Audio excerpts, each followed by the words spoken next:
104%的关税，让我们义乌做外贸的老板还怎么活？ How are we, the foreign trade bosses in Yiwu, supposed to survive? The U.S China trade war has escalated, with a cross-border e-commerce seller from Yiwu, China, lamenting the impact in a viral video. The sky is falling. On April 10th, a blogger posted a video saying that after only 2 weeks of starting his cross-border e-commerce venture and getting his office set up, the U.S raised tariffs on Chinese goods. 兄弟们，我上周刚说完做跨境难。 My brothers, just last week I was talking about how difficult cross-border trade is, and now my office is already packed up, and the Americans have announced new tariffs. Welcome back, Humble Not Timid. We got another episode for y'all today. And everybody know tariff war going on right now. You know, we got this whole trade war going on. You know, Trump raised tariffs up. What was it, like 145 on China? China hit us with like 100, 120, 125. And it's a back and forth thing right now. A lot of people scared. Some people not knowing what's going to happen in the future. You know, stocks going up, going down, going down, going up. Makes no never mind. Most of the country doesn't even own no stock. So, you know, a lot of people out here really don't even care nothing about that. Now, those of us that have got into the stock game and, you know, a lot of us, we didn't put all our eggs in the basket anyway. You know what I'm saying? Some of us were not millionaires up in there like that and don't have everything all in it. A few people, then, you know, they stressing right now. But it is what it is. But the tariffs aren't just affecting America. They are affecting China as well. They can say that they don't, that is not all they want, but there are different sources out there that show different things going on. Of course, everybody's going to get affected. So until it comes down to them sitting down, having a conversation about it, or at least getting on the phone, having a conversation about it and saying, look, we're going to have to, y'all going to have to back down a little bit and we get it back to a fair plane, then it's going to continue. And it is what it is. But right now, we're going to go ahead and we're going to look at a few things and get back into it. Welcome back, Humble Not Timid. Like, subscribe, share, and I appreciate everybody who's been showing their love and support. I'm praying to God, so is this part of the plan? Must be the reason, homie, why I'm fearing no man. So with the roll of the dice, I'm just taking my chance. And the 7-11, so that's money in the hand. Okay, homie, now let's get this straight. Cats hating on me cause I'm cutting the cake. Getting mad at me playing, but they ain't taking my place. And I'm a misbreed, homie, so they hate my race. Or maybe I'm just ugly, so they hate my face. Either way it go, homie, take the hating away. Now I'm suited in my armor and I'm just ready to play. So now put me in coach cause I'm just ready for that. See, I'm so drunk, I ain't going nowhere.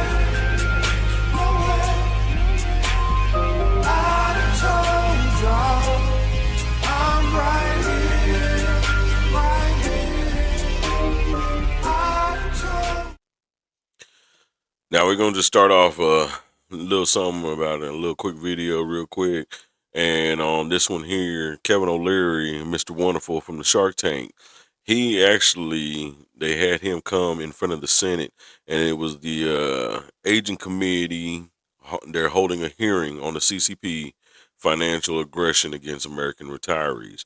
So pretty much like, okay, so we're not going to play the whole thing, but what the whole hearing pretty much was about was how scammers pretty much around the world, but a lot of them going leading back to China, taking advantage of our older folks here in America. You know what I'm saying?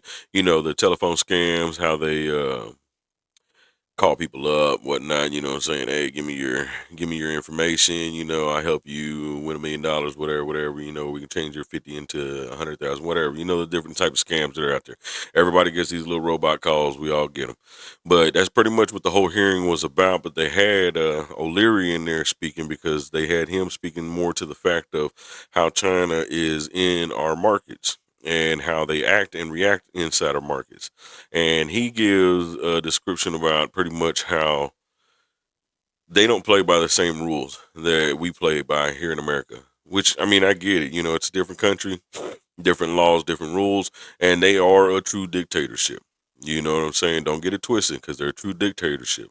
They are the Communist Party of China.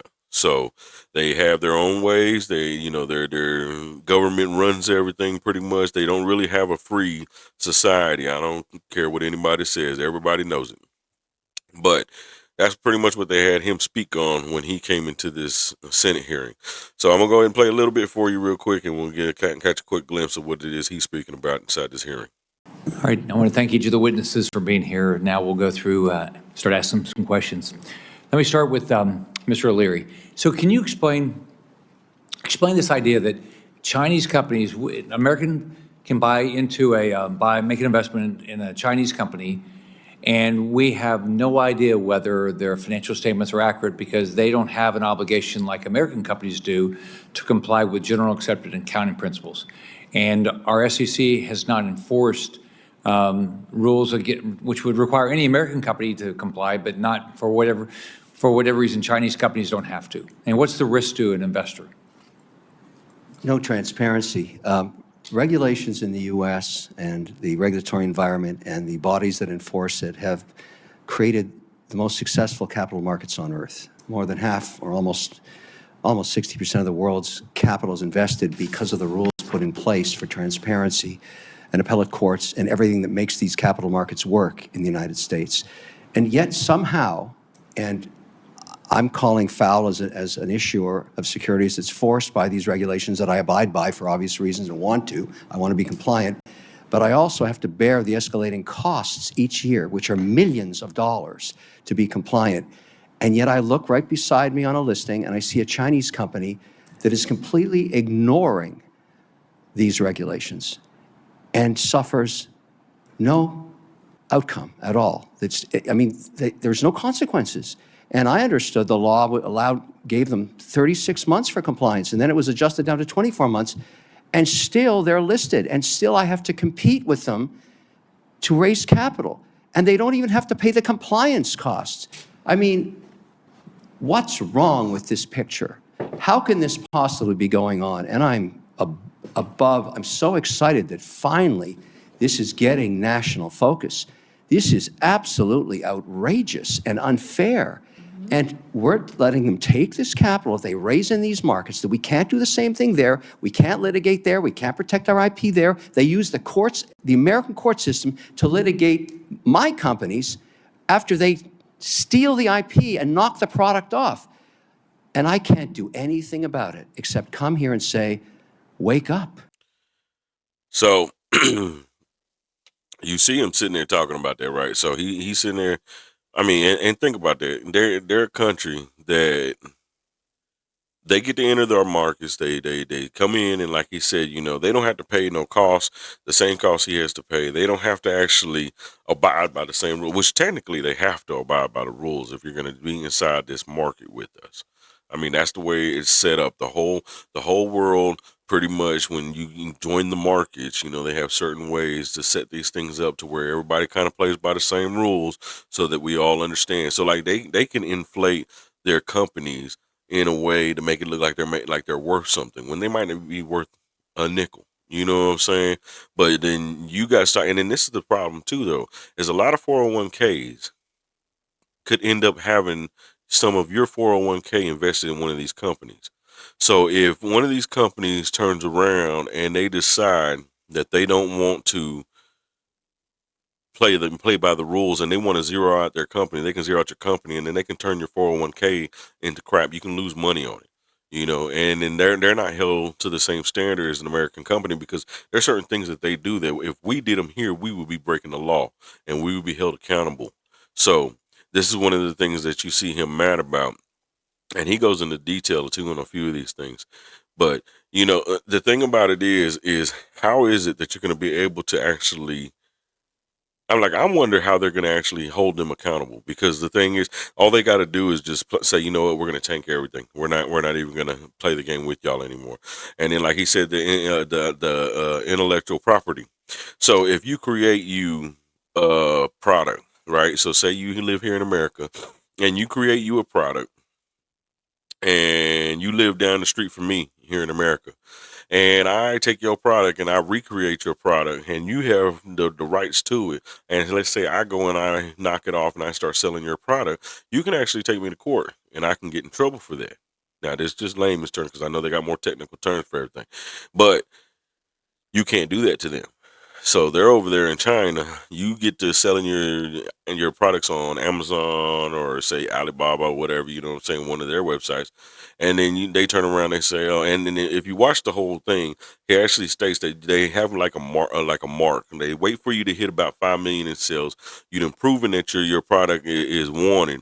And then once you hit that 5 million in sales, boom, they take your product and they snatch it up and they run with it. And but at that point too, though, it doesn't matter. It saturates not saturate it dilutes your product because you're the one who held your product. And now that you held your product, they take your product and now they got knockoffs all around, right? So now, I mean, I can go get your product and I can turn around and sell your product $5 less than what you sell it, $10 less, whatever, and I'm making money where you're not making no money anymore. And but they can do that legally. And whether it's legal or not, it doesn't matter. You can't take them to court because you can't go to their courts and say, you know what, I'm going to take you to court for this and it's against the law for what you did, because you can't go to China and sue them. Now, if you did that to their product here in America, they can actually come to our courts and sue you in our courts for taking their product. And that's what he's saying. It's not right. It's not right. And since they're a communist country, they're going to back their people, and it doesn't have nothing to do about no law. It's just about whether or not, they're China or not. You know what I'm saying? So if you're not Chinese and you're not from there, you're going to lose. You're going to lose. And that's if you even get a chance to step in the court to play, which you pretty much not, But there's a little bit more to it than that. So we're going to hit check and then look at something else real quick. Understanding of what the audits were supposed to be during the period when China was on lockdown and supposedly the PCAOB went over there and conducted audits into their auditing firms. There was a number of state secret privileges that prevented them from doing what they needed to do. And I think that Mr. Atkins isn't going to tolerate that. And hopefully, these companies that have been on for almost 2 years now that are non-compliant will start to be removed. And it's possible that the exchanges are seeing the wind shift and that they can take their own regulatory action and get these people off the exchanges, because there's no reason for them to have access to our capital markets. Thank you. Mr. Chairman, thanks for the indulgence. Okay, so that little clip right there, that was just he was talking about how the PCOB, which is the Public Company Accounting Oversight Board. Okay. Now, what they do is they pretty much just make sure all the companies are doing exactly what they're supposed to be doing according to the way that they're supposed to be doing it to the markets. And so a company's supposed to, okay, so like a lot of people don't understand that, every company, McDonald's, Walmart, any company that's publicly traded on the stock markets has to have an accounting every year, and they have to give, everything down to the T, technically supposed to do all these things. Down to the paper towels, down to the straws. It doesn't even matter, to the pencils. They're supposed to give an accounting for everything. That way you can legally know exactly where a company stands. So when a company makes its stock at $200 a share or $20 a share, now it's more to it, but that's just, and that's what it goes down to. So when they say that their stock is worth this much, then you know what, there's got to be numbers and everything that adds up to it in order to reflect that price share or that share price. So the thing about it is, though, is what he was sitting there saying that, you know what, that when they went over there, they weren't allowed to do this. They weren't allowed to do their job. And then on top of that, a lot of it came down to them saying, secrets, because we can't go into, government secrets and everything. But see, this is the thing, is if you live in a country where every company by law is required to report to the government, to do what the government wants, then by law, technically every company over there belongs to the government, which means that they can use trade secrets or whatever the secret act or whatever it was that he said, they can use that on every company. So you'll really never have a true understanding of where a company stands. And yet some of these companies are being traded publicly on our stocks, in our markets, which isn't right. It's not right. Now, so before we move on to this piece, so that right there, even with all that, okay, and like I said, nobody, and you don't have to like Trump, you don't have to like Elon, you don't have to like Republicans, you don't have to like any of that. But they still turned around, and some of these people that was inside this hearing, and they decided to go ahead and still make it political. So they turned around and they tried to use it as a chance to spit out political things about how what is Trump's fault because he's making all the economy go crazy. Which I mean, to a point, it is true because he is the one to put the tariffs on him. But somebody had to do it. Somebody had to do it. And that's the thing about it is if, you come into the house and you see that the house isn't being ran right and they're taking advantage of us. And we can't keep letting them take advantage of us. And if you're going to let them or if that's the case, let me come into your house. Let me kick up my feet. Let me spend your money. You know what I'm saying? Let me take your money, put it up, not spend mine, eat your food and all that. And if you're good with that, man, then you know what? Then that's the way you want to live. I get it. But a lot of us don't want to live like that. There's only so much we can take. So somebody had to do it. And the thing about it is Trump's the one who decided he was going to, you want to call me the bad guy? I'm going to be the bad guy. I'm going to do it. Now, a lot of them are also saying that he chickened out on the tariffs, you know what I'm saying? Because he put all the tariffs on everybody and then he rescinded them which he didn't rescind them. He dropped them down to 10% and then he put a 90-day pause on them or whatnot, whatever, so that they could work out some deals, which honestly, I really believe that was the plan he had. And I don't think that he's going to tell everybody his plans because the thing is like this.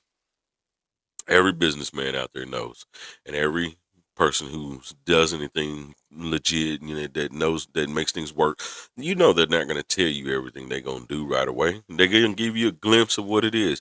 I think in his mind, in his team's mind, they knew we're going to throw all this out there and then we're going to see what happens. You know what I'm saying? And exactly what he thought. I bet you he knew it was going to happen.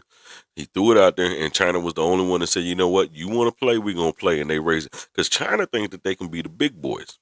And that's the thing. They think now, I hear some of these other podcasters out here, they sitting there talking about, well, China been around 5,000 years. Yeah, okay, so what? So what? You know what I'm saying? And there's another one, too. I'm gonna do a video on him here in a little bit. But yeah, so you're sitting there talking about, you know what? Oh, America got too big for their britches and stuff, right? Yeah, okay. Okay. The thing about it is we are still new. We're 250, 260, whatever it is, 300 years old. And at the same time, too, though, we still the new guys. So you don't just get to come push us around. And your show ain't going to be no communist country to do it. And if that's what you're riding for and you don't call yourself American and you want America to lose. That's one thing I give Mr. Bryan on the Breakfast Club the other day. You know what I'm saying? He said, you know what? No matter what, he's my president. He's my president. This is America, and I want America to win.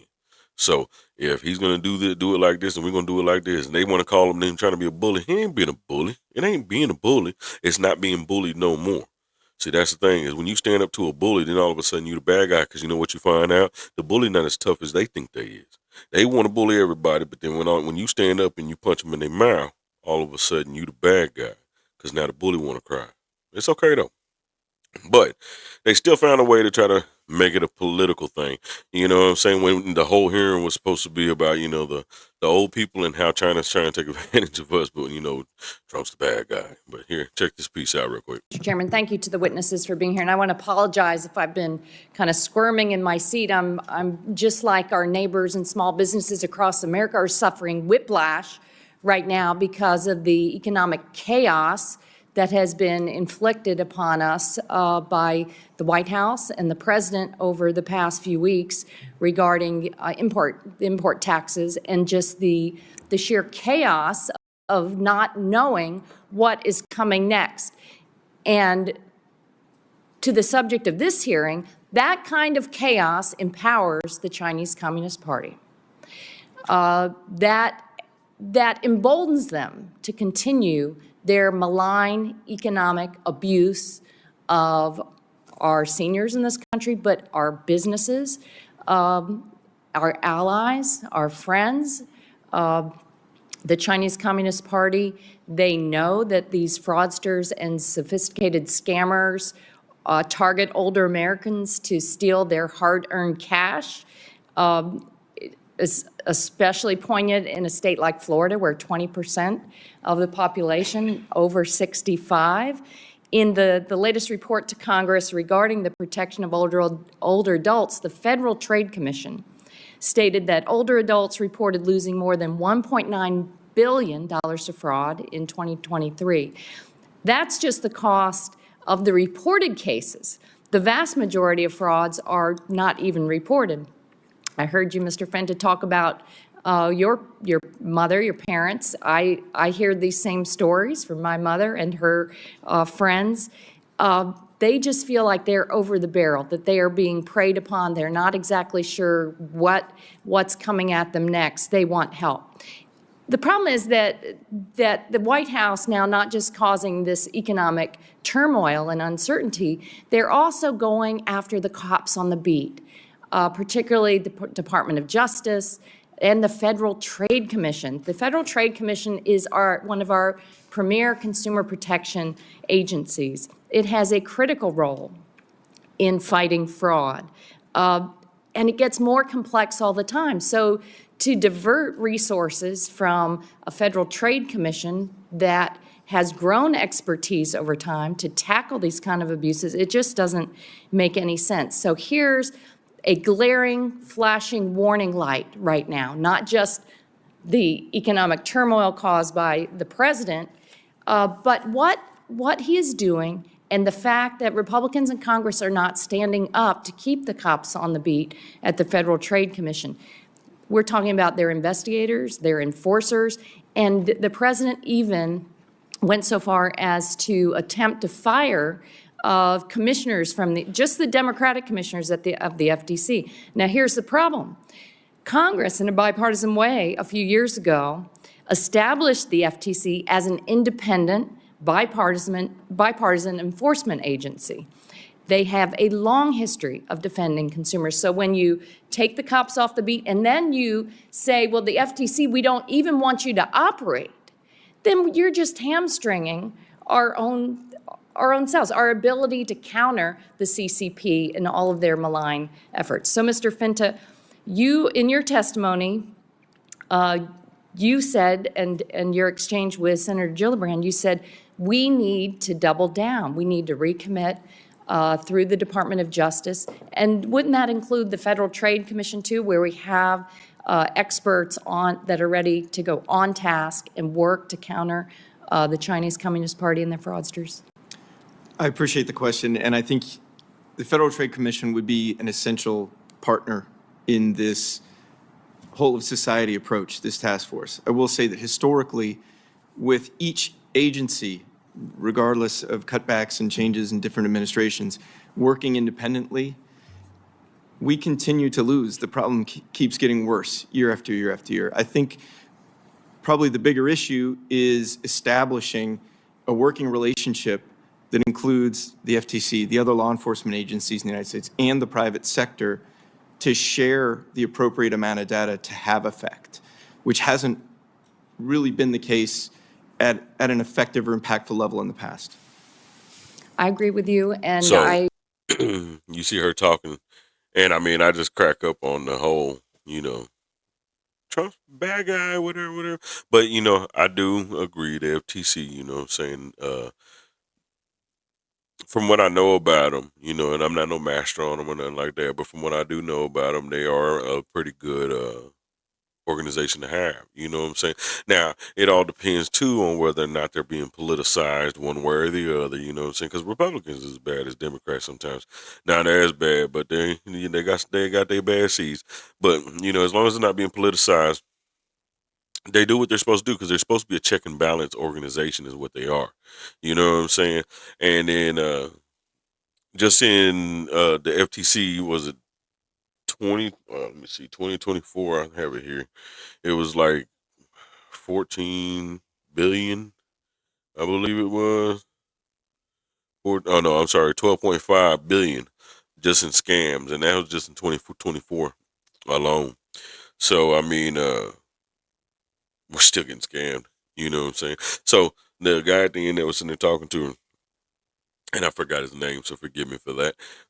But his whole deal in the hearing was he was sitting there saying that he actually what he feels is that there should be organizations around every state in America, that way they can create this net, that way everybody works together, you know what I'm saying? Because you got this organization, local police, the FBI, this one, and then they all work separate, so they're all trying to fight these fraud scam cases against the elderly, you know what I'm saying? But the thing about it is you're working this case, and then you got information, but nobody's talking to each other, and they're not communicating. So what he's pretty much saying there at the end is it doesn't matter, with the cutbacks or not, if we're not working together, it doesn't matter, you know, who you cut out or not, because it's not going to work. But at the same time too, though, if you bring them all together, including them, then yeah, it can be a beneficiary organization. But if you're not working together either way, it doesn't matter, because they still let 12.5 billion get scammed out, which, I mean, I get it, you know what I'm saying? Because, I watch some of these fraud scammer catchers on the internet, you know what I'm saying, on the YouTube. There's one, I forget his name, but I like him because what he does is he goes around and he actually he's like a hacker, and he engineers or reverses the hack on them hackers, and then he'll actually start looking through their cameras and stuff, and he can hack them. He could hack me right now if he wanted to, but he can hack them, and then next thing you know, boom, he's like seeing their cameras and everything, and he's calling them back, and he's like, I know where you're at, and all this and all that, and he's pretty good at it, you know what I'm saying? They should go get him, go work with him. But him, and there's a couple other ones out there I see. But the thing about it is, though, is if they're not working together, you know what I'm saying, to catch these guys or to block these people from scamming Americans, then it doesn't matter, because they're still letting it get through. You know what I'm saying? So if 12.5 billion, I mean, billion, think about that. That's a lot of money that they're getting from these older folks. And it's the older folks, because a lot of these older folks, they don't know no better. You know what I'm saying? And it's not that they don't know no better. It's just, some of these scammers, that they're very, very sophisticated, very sophisticated. But even with that, though, she still try to make it political. That's the part that cracked me up. But I do agree, too. I agree with that point. The FTC, they probably do need to go through, and just like any other organization, job, hotel, bar, you know, communication center, whatever, any other business, you know what I'm saying? You need to go through, and you need to get the ones that ain't working out.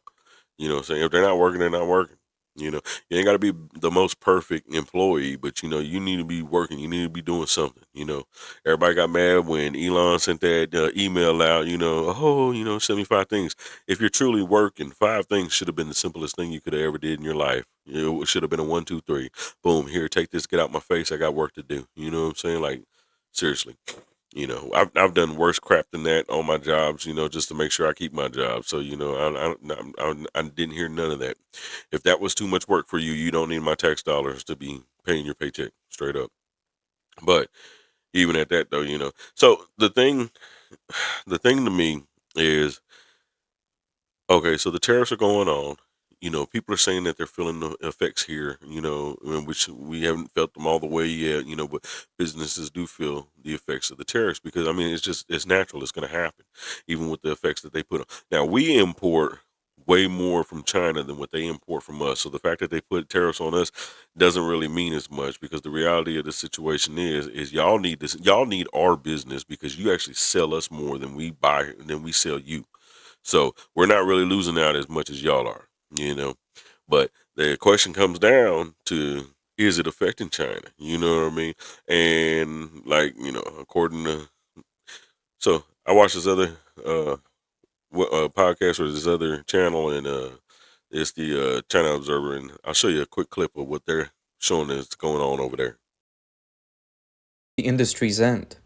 On April 10th, the U.S. announced new tariff hikes on Chinese imports. First, the tariff rate on Chinese goods was confirmed to rise to 145%. Second, tariffs on small packages were raised from 90% to 120%. According to an executive order released by the White House on the evening of April 9th, starting May 2nd, the U.S. will impose tariffs equivalent to 120% of the value of goods on small mail packages, valued at no more than $800. This is higher than the previously proposed 90% tariff. The U.S. also confirmed that from May 2nd to June 1st, packages entering the U.S. will incur a $100 fee, up from the previously planned $75.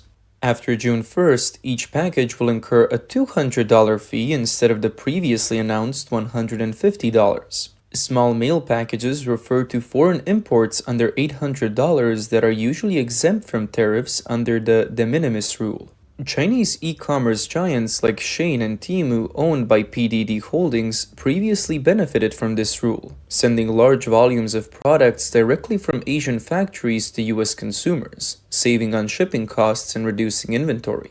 The sharp increase in tariffs on small mail packages entering the US has made life even harder for cross-border e-commerce businesses.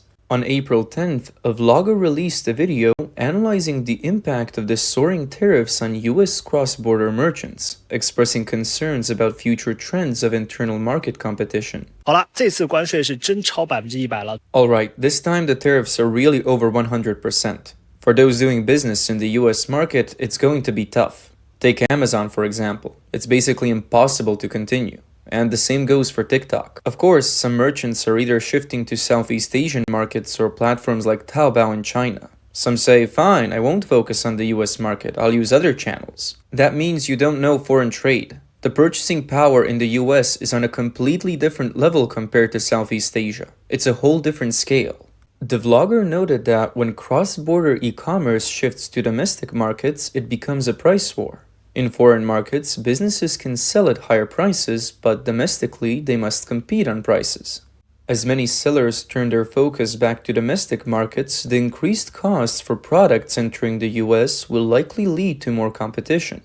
The blogger also warned that while the effects may not be immediate, a large-scale move in domestic markets could lead to significant disruption. Critics of the small mail package exemption in the US argue that it has severely harmed American businesses, such as fashion retailer Forever 21, which has started liquidating its US stores partly due to the competition from Shein and Temu. The new tariff adjustments specifically target the international postal system, directly affecting cross-border platforms like Shein and Temu, which rely on the small direct mail tax exemption model. The U.S. Customs data shows that in 2020. So you see that actually right there just shows you just a little bit, you know what I'm saying? Just a little bit of how it is affecting the tariffs are already affecting and shifting the markets. So, okay, so let's look at it like this. So you see how in there they say that they didn't have no tariffs on the small packages, so they were able to compete. And because of the way they were able to compete, companies like what did it say, Shein and Temu, were actually being able to push out companies like Forever 21. You know what I'm saying? Now, Shein and Temu, those are Chinese companies, okay? And now that these tariffs are on, they're not, because think about it like this. Okay, so you got to understand, when it comes to companies this size, every second, every day matters. You know, because they're not making money on little boy levels. You know, they're not doing like your local store around the corner, you know, where we're hoping just to make $1,000 for the day, $5 grand for the day, you know what I mean? Hell, even 10 grand for the day. You know, big boy companies talk big boy money, you know. So I worked in a plant one time where we did tires, okay, and every time you had what was it, like 81 rows of cookers, and 18 cookers on each row, and every time one cooker was open for 1 second, that cost the company $10,000. You know what I'm saying? So when you talk big boy money, you talk big boy money. But Shane and Temu, they pushing out companies like Forever 21, and that's just one of the things. So now with this, so think about that. They have to liquidate their companies because these companies were able to come across overseas and sell us, cheaper crap, you know. And so now with this going on, a lot of their companies are going to end up having to look into the local markets. And you see what he said, there is no market like American market. It's a whole nother level because we buy things over here. Hell, we like to buy things. Americans buy things. We buy things just to buy things. Sometimes we got money, we just want to buy something. We buy it just because we want to buy it. And not everything even has to have a necessity to it. Just we want it. And I know other countries don't like it. They look at us like, they're so full of themselves or whatever. Whatever. Get over yourself. This is America. You live the way you want to live. If all you need is, 2 forks and a spoon for the rest of your life, that is what it is. You know what I'm saying? If I want to take my family out, we're going to eat. It is what it is. Feel how you feel.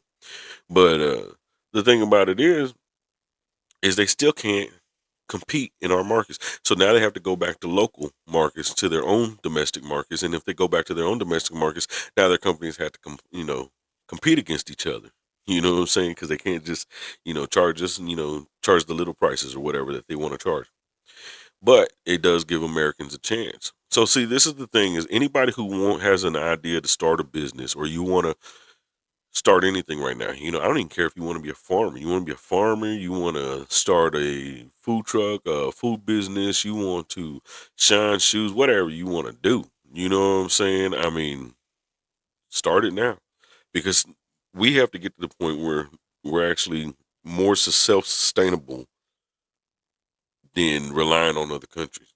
So a lot of these big companies know this, and they can sit there and they can say, "Oh, well, it's going to take years for them to bring everything back and for them to get back to, you know, being manufacturers." And then I hate when I hear these people, these especially these politician people, talking about, "Oh, we don't want to be no product country no more, no production company no more." No, you're stupid. You don't want to do that work. You don't want to do that work. I wore steel toes for almost 20 years. There's a lot of people out here that want those jobs. There's a lot of people out here that need those jobs.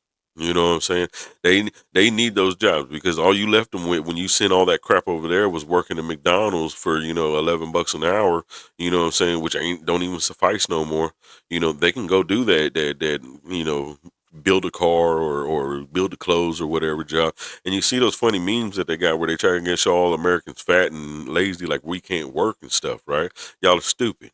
You're stupid, because let me tell you, Americans are some of the hardest working people you'll ever meet. I know you don't believe that, because y'all think y'all the only ones in the world that can work. No, Americans work. We know what work is. We busted knuckles. We bust knuckles. You know what I'm saying? We bust knuckles. I'm done dig the dirt and been in the holes, laid the pipeline, done all the crap y'all say we can't do. We work. Matter of fact, you got people that come from other countries to come here to work, because we work. So don't play. Don't play. But at the same time, too, though, never mind. In the end, one of a few things is gonna happen. She's gonna either say, "You know what, we're gonna ride this all the way out to the end, and we're gonna ride it out." And let me tell you, so they say China has been around 5,000 years. Okay, sucker. But you know what?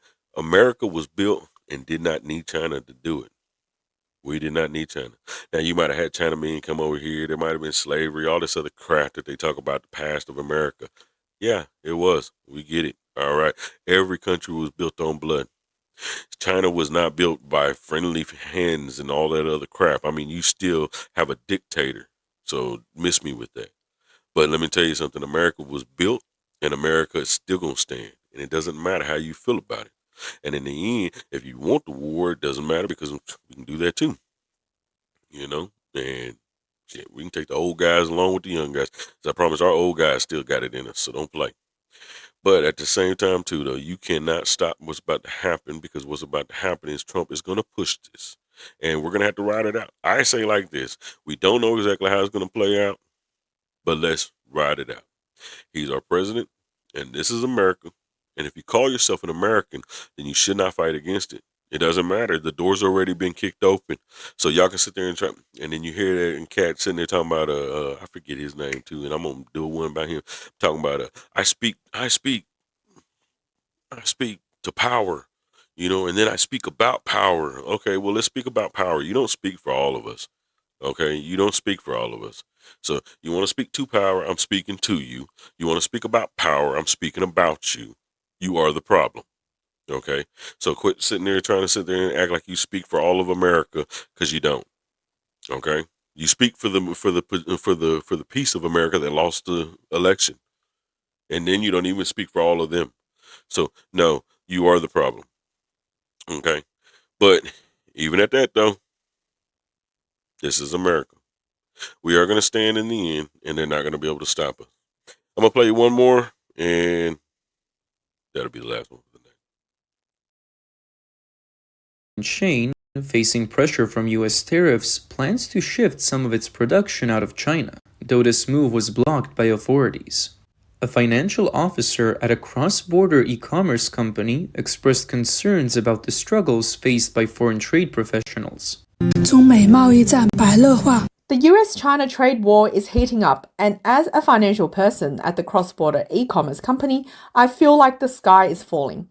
I've only been at this company for a year, and now I'm already looking for another job. With the new tariffs that the US imposed on China, it's impossible to continue doing business with them.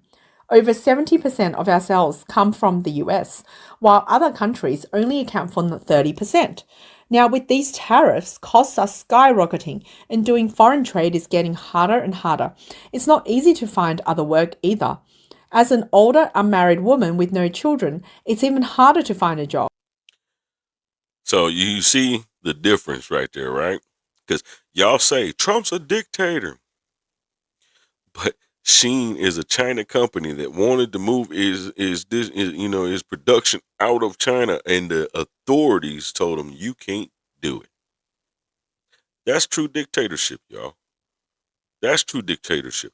If you're in America, look, we're trying to entice companies to come back to America right now. But nobody's to say that if you want to leave, you can't. Nobody's sitting at the border right now, or you're saying, sitting at your company doors telling you, hey, no, you can't go over there. What you mean? What you mean you want to go to Mexico? What you mean you now? Trump says go if you want, but you're gonna pay that tariff. Go if you want. China told Shein you can't. They didn't tell him, hey, go over there, but you're gonna pay the tariffs coming. No, they said no, you can't go. That's true dictatorship, y'all. That is a true communist dictator. Y'all don't understand the difference. Y'all don't even know the definitions of these words, and you throw them around. But then it's funny too on the end of that. So she's in there talking about she's an older woman with no children and it's harder to find a job. Shit, come to America. You'll find a job like that, I promise you. Especially with a lot of these, people still stuck in this DEI phase. You'll get you a job, girl. It won't be hard for you to find one. Come on to America. You got it. But it's not just affecting America. Yeah, the whole world is being shifted and adjusted. And all it is we're not going to be bullied no more. And somebody stepped up and they punched the bully in the mouth. So be mad about it. Feel how you're going to feel about it. This is America. Humble Not Timid. I appreciate y'all people once again. Like, subscribe, leave your comments. Tell me how you feel about it. It's all right. I'm not a softie. I promise you. You don't have to agree with me. I hear the things all day long. Do me the favor. Leave it in the comments. Helps me out with the whole algorithm thing and everything. Interact with the videos. Like, subscribe, and share. Humble Not Timid. Another voice, another choice. Now I'm suited in my armor and I'm just ready to play. So now put me in coach because I'm just ready to play. See, I told y'all I ain't going nowhere.